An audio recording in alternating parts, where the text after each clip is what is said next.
I will be telling you how to install Stable Diffusion to Android. For that, the process is very simple and easy. But keep one thing your mind that you cannot directly access a Stable Diffusion as it is totally engine that is only can be run in a computer or a work machine.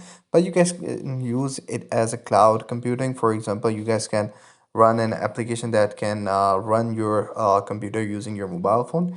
And the other thing are there are some third-party application that you guys can download. For example, like one of the application is Dream by Vombo, and this application use the Stable Diffusion engine in order to make the odd.